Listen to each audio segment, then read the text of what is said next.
Hello, Channel 4's in the spotlight for its athletics coverage, but not in a good way. Channel 4 should be embarrassed, certainly. They were buffoonish in selecting somebody like that, and, it was unfair to the broadcaster, actually. We'll hear more from Des Lynam and from the veteran Channel 4 executive responsible for new talent, amongst much else, Stuart Cosgrove. Now, presenting live broadcasting done well looks like the easiest thing in the world, but as anyone who's ever tried doing it will tell you, making it look like that is no easy feat, and live sports broadcasting is probably the most difficult, not to say hazardous of all, as Channel 4 found out to their considerable cost, as their presenter for the prestigious World Athletics Championships, Ortis Deley, apparently struggled to rise to the challenge. Now to two men who will probably have multiple vision by the time these championships end. It's our commentators, Rob Rawling and John Rawling and Rob Walker. Sorry, fellas.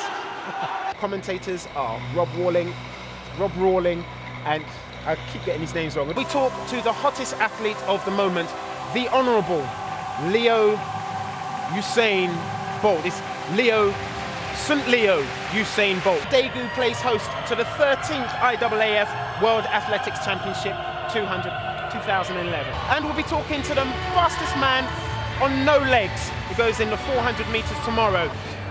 Back to this morning's action and the pole vault. Now, would you fancy running down a strip, carrying a pole some 5 metres long, planting it and then propelling yourself to the height of the roof of an average house? It's definitely not an event for me. This morning's action with the men's 400 metre hurdles, first round. And history in the making as Oscar Pistorius from South Africa makes history. After the break, we'll be going to the men's 100 metre hurdles, first round. We'll see you shortly. Joining myself and Michael in the studio is the one, the only Tyson Gay.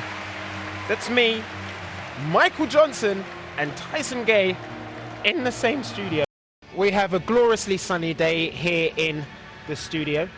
We've seen some action this morning as well. Jessica Ennis, good night. Ortis Deley, who was replaced as main anchor by Channel 4 just 3 days into the championships. Veteran sports presenter and now Telegraph columnist Des Lynam felt nothing but sympathy for the poor chap.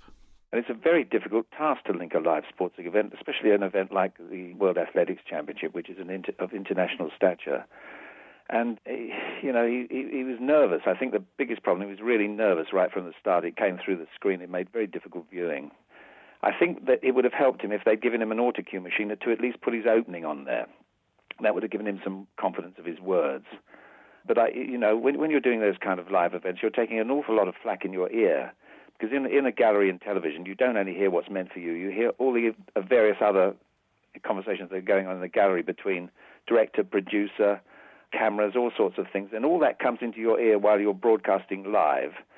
And it's very difficult to dissect what is just meant for you and then ignore the rest. I mean, it took me a long, long time in my broadcasting career to master it, if indeed I ever did. And what was the reaction from the athletics fraternity, do you know? Well, I don't know. I would think they would have been slightly embarrassed by it all. I think Channel 4 should be embarrassed, certainly. I mean, they picked the wrong people to do the job. I mean, there are other eminent broadcasters around who could have sat there quite comfortably and done it, I'm sure. They're not all working for the BBC. Actually, in your column in the Telegraph on the 2nd of September, you describe them as buffoons. I think they were buffoonish in selecting somebody like that. And, it was unfair to the broadcaster, actually, because, I don't really blame him, because if you're given an opportunity in broadcasting, you jump at it. You probably know from personal experience, if you're given a chance, you go for it and work it out later how you're going to do it. I think the independent producers of the actual athletics were somewhat bemused by who was going to present it, because I think they were asking for somebody more experienced, as far as I understand it. And Channel 4 went this way, and it was a mistake. And how confident are you about Channel 4's athletics coverage going forward? Because they, of course, have got the Paralympic Games next year. Well, they'll have to get some decent presenters for it, some people who know what they're talking about. And it wasn't a good listen, really. It was a good watch because the host broadcasters televised it perfectly.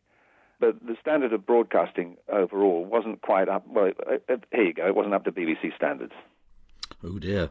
So how did that happen? Stuart Cosgrove is the very senior and long-serving Channel 4 executive, now responsible for creative diversity, which includes new talent, and he joins us now on the line from Glasgow. Stuart, many thanks indeed for joining us. Thank you, Steve. What did you hope to achieve by having Ortis Deley as the main anchor for your athletics coverage? Well, first and foremost, we've got to go back and talk about what Channel 4 is. Channel 4 has a remit to innovate, to promote new talent, to reflect the diversity of life across the UK. And we were doing actually what we're obliged to do by law. We are in there to create an image of a contemporary Britain, and Channel 4 will experiment relentlessly. We do make mistakes, we have made mistakes, and we've also been very quick to try to correct our mistakes and hold our hands up. One euphemism you could use was that, like Usain Bolt, we got off to a false start, but ended up in real style. Great coverage, masterful analysis, gold medals galore, great last 2 days of athletics, and it was phenomenal. Now, Des talks there about, the analysis and all the rest of it. Let's be really clear here. The person that was on air most in the Channel 4 coverage, both in terms of being on the studio, doing masterclasses and doing trackside commentary, was Michael Johnson. Michael Johnson is the greatest athlete of our time. Steve, with all due respect, this is a guy that makes you look like Demis Roussos and makes me look like Rabsi Nesbitt. And for Des Lynam to suggest that he doesn't have the substance to be presenting on television bewilders me. I suppose that the argument would be that experimentation is fine, and everyone accepts that that's what Channel 4 is there to do. And indeed, Channel 4 innovated with cricket coverage and other things, admirably, and got huge credit for doing so. But in this particular case, if anything, you were unfair to Ortis Deley by putting me into a situation that you should have known he would not have been able to handle. Well, look, Ortis Deley was one of 10 different people who were part of our commentary and production team. We also had Rick Edwards, one of the people who I think really came of age during the tournament. We've got here 100 hours of broadcasting through the night, through the day, and in highlights. It was never the case that Ortis Deley was going to be the core presenter. Never the case. Is there a gap, do you think, between what Channel 4 wants to get out of these events and what the rights owners and in some cases athletes and whatever and want to get out of them? Is there a gap in expectation here? Well, no, I think the gap in expectation is a gap between mainstream eminent establishment broadcasters like Des and the actual audience that Channel 4 is seeking to reach. If you take, for example... But you would acknowledge that in this case, I mean, as you say, look, if you experiment, you're going to face failure sometime. Everyone accepts that. But in this case, this was a failure, wasn't it? Well, look...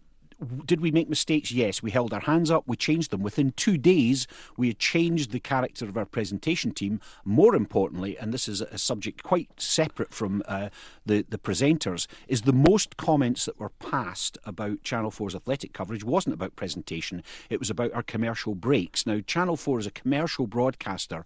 We don't enjoy licence fee taxation. We have to fight for every single piece of revenue that we get in an extremely competitive market, and therefore we had to have advertising breaks. Now, we got our break pattern slightly wrong. We adjusted that by the Tuesday, and I think we settled into a pretty good place. But the idea that the broadcast of the athletics, which we got because the BBC no longer could afford to keep them, was something that we wanted to see on free-to-air television, not behind a paywall, and I think we were hugely successful in doing that. Not only was it successful, it peaked at 2.5 million, an 11.2% share. It was commercially valuable to Channel 4 as well. So to characterise it really as a failure, I think is unfair. Well, I suppose I should say we've actually had one email already from a listener saying, I hope the BBC has watched and will learn from Channel 4's coverage of the World Athletics Championships.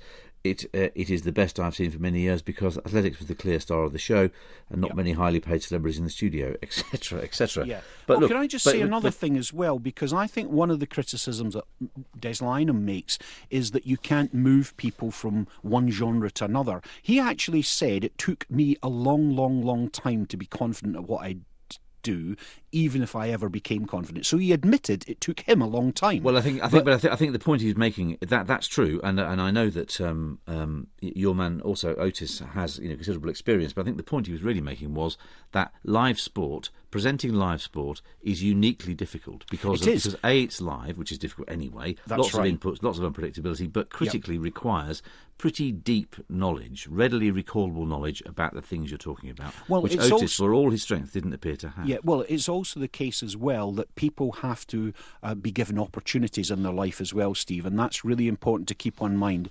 I think it's also worth bearing in mind that he's not the first presenter that's made mistakes. If you just simply take Des, we also took a huge risk with Des Lynam. You'll remember he was a sports presenter, and sadly Richard Whiteley passed away, and we put Des into Countdown, a genre, the daytime game show, which he had no previous experience of. And if you go to the first episode of Countdown, which you can watch on YouTube, he makes two fluffs in the first part of the script. His eye line on the autocue is not perfect, and finally, more importantly, he admits in the first part of the script that he doesn't have a knowledge of the programme that he's presenting. Everyone accepts these things are difficult. Just one last question briefly, if you can. The Paralympics come up next year. How much experimentation are we going to see with that? Well, Paralympics is hugely important to Channel 4. I think there's no question that we're taking forward one of our core missions here, which is to be a very informed sports broadcaster, but also to be more informal than the BBC. Okay. However, it's really important we will continue to experiment, but we'll make sure that substance is always there, like the substantial broadcaster that is Michael Johnson. OK. Stuart Cosgrove, many thanks indeed.